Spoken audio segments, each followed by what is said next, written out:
We've always been fascinated with stereotypes, perhaps because we belong to the group of people that is far and away the most fun to stereotype. No snark here, it's just objectively true. The way people are different based on where they grew up and the ways in which they are not different has always been fascinating to us. And now, after the last few years spent on the road, we have a wealth of first-hand experience with it.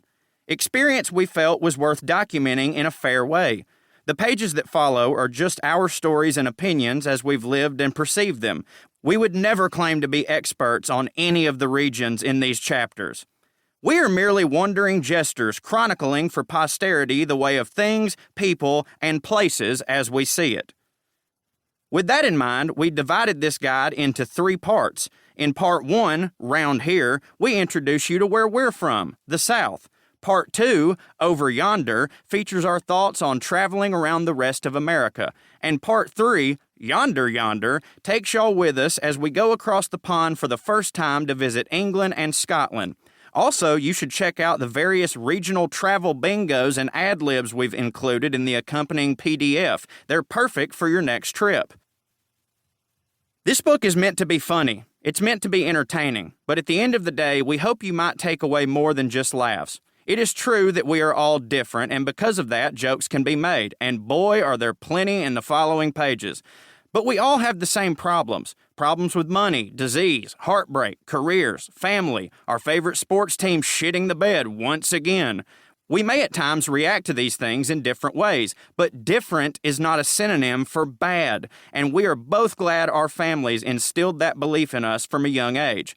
Turns out our career choices, as crazy as they seem to some, have helped reinforce that belief too. This book is not a history book. This book is told from the perspective of 2 Southern boys who got lucky and are able to see farther than Mama's front porch. There may be some things in this book that you don't agree with, and that's fine. I'm certain if we lived in your area longer, then we'd have a different perspective on it, but we are merely passing through on our never-ending journey, not to prove how different we all are, but instead to be reminded of how we are all the same. Everybody farts, y'all. Part 1, Round Here, the South. Like most Southerners, we have a very complicated relationship with our homeland. The relationship is defined by the dichotomy at its center, the one every son or daughter of the South understands: pride and shame.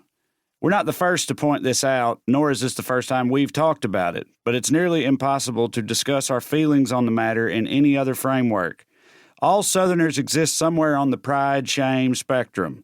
Some of us live near the extremes. The gay intellectual who worked tirelessly to lose his accent and lives in perpetual fear of his fellow Brooklyn-based academics one day finding out that he grew up in Alabama. He's way down at the shame end of the spectrum.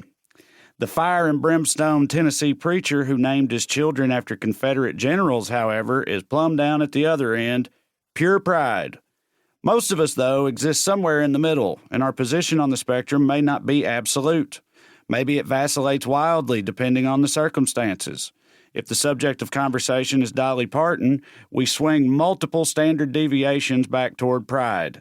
If the subject of conversation is, on the other hand, pretty much any of our elected officials, we'll be dialing up the shame. That's just how it works. We think and hope you'll find generous helpings of the 2 attributes applied fairly in the following section. There's a lot to be proud of about the South and some of its finer destinations, and we've tried to celebrate that fact. On the occasions when shame rears its ugly head, as it was always bound to do, we've endeavored to be honest. We don't know any other way to go about it.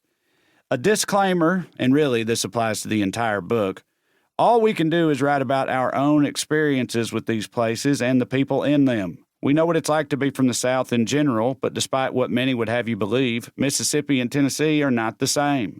New Orleans, Nashville, and Charleston are all lovely Southern cities, and while culturally they share some qualities, they are also exceedingly different from one another. Spending time in a given place is not the same thing as living there, let alone being from there. We are well aware of that, which is why, before conjuring the following pages, we made it a point to speak with friends of ours who are natives, lest we make a town out to be something it is not simply because we caught it on a bad trip, or got too drunk, or just did dumb things while